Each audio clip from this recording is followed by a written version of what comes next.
The east side of Dali's Erhai Lake feels completely different from the west. If you visit, I recommend exploring Shuanglang and Wenbi Village.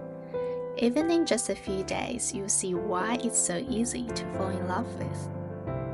Tanshan Mountain and Erhai Lake frame the landscape perfectly with sparkling reflections on the water and sunlight streaming through clouds. Sunsets here are unforgettable, and sometimes you even catch fireworks, adding a little unexpected magic to your day. So let's start this journey with me.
My hotel was actually really close to Nanjiao Folk Island, so I just bought a ticket on the spot and took a boat over. The ride was pretty short. It felt like less than 2 minutes before we arrived. Once you're on the island, if you're visiting on your own, there's usually a staff member who gives a brief introduction and walks you through a few of the main spots. At the end, you'll reach Nanjiao Palace, which is actually a museum. You're not allowed to film inside, but the guide there was surprisingly persuasive. I was this close to buying some silver jewelry and cinnabar on the spot. Overall, the island's really nice for just walking around and taking photos. There are spots like the Daughter of the Sea statue and the lakeside walkway. And honestly, you'll come across beautiful views just by wandering around.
Today is my second day in Shuanglang. I didn't make any plans. I just wanted to see what a day of wandering might bring.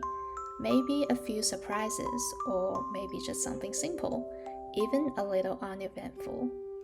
As I was walking around, I passed by a small shop and picked up a drink, fresh milk with yellow tapioca. I really love the texture of tapioca. It's soft and chewy, completely different from regular boba. Somehow, just by following the crowd, I ended up at the Sun Palace, a beautiful lakeside building designed by Yang Liping, one of China's most famous dancers and choreographers. There were a lot of people lining up, so I decided to skip it. Instead, I followed a small path nearby, and I walked around to the outside of the building. And then, as I looked up, this was the view.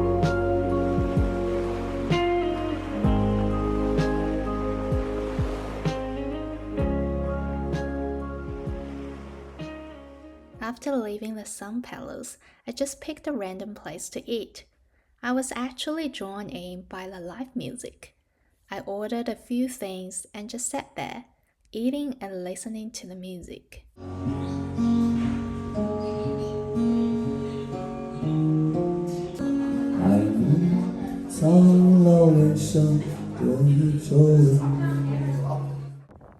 Okay, now it's time for a walk after lunch.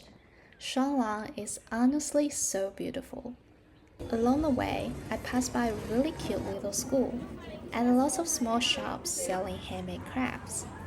Then I walked into this quiet little bookstore, and the moment I stepped in, I got completely distracted by all the mugs.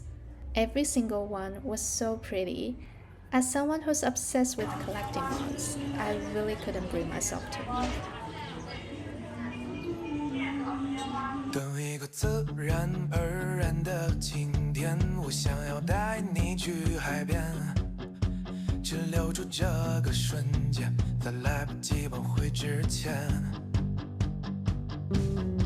其实不需要深刻的语言，趁现在还有一点时间，就当是最后一次，再一次和我去冒险。 几米划过发尾的指尖，还有冰镇汽水的甜，猜不到你给谁写对着海风的明信片。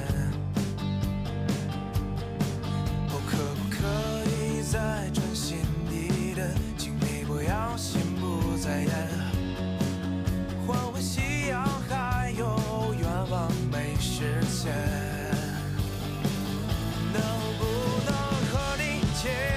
全力奔跑，向着海平线，余晖消失之前都不算终点。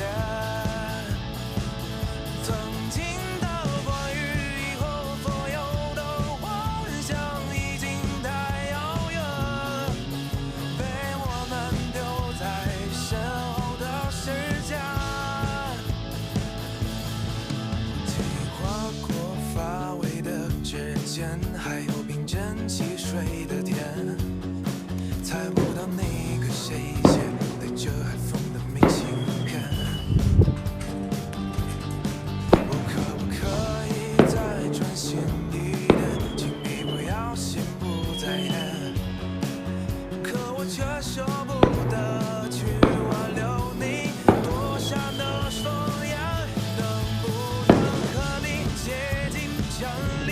奔跑，向着海平线，余晖消失之前都不算终点。曾经的关于以后所有的幻想已经太遥远，被我们丢在身后的时间。怎么再见？ The drive from Shuanglang to Wenbi Village is perfect for a road trip. The whole way, you're driving along a route where Tangshan Mountain and Erhai Lake are always in view. Along the road, you will see some colorful railing and every now and then, even some seagulls. You'll also pass by a few scenic spots where you can easily stop and take a short walk. And before I even realize it, I've already arrived in Wenbi Village.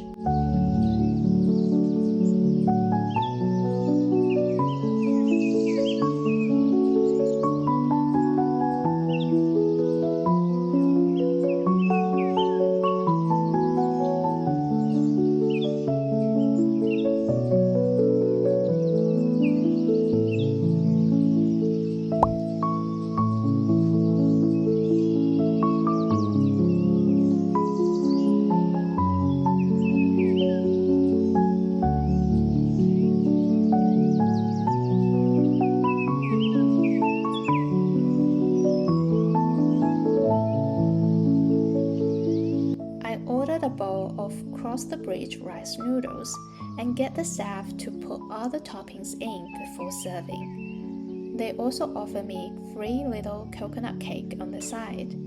So there I was, eating and enjoying the view outside at the same time.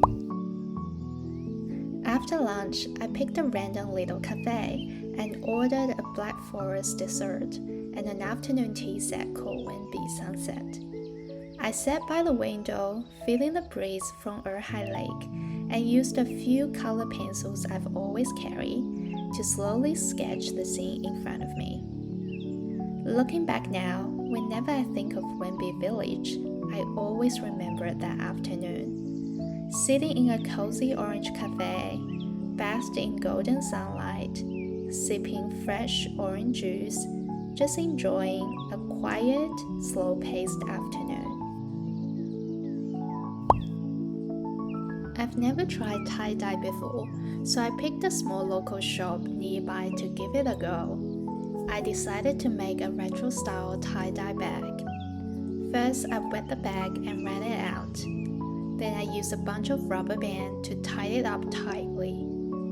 Next, I quickly dipped it into the dye. Then rinsed it with water, removed the rubber bands, and gave it a good shake. And finally, hung it up to dry.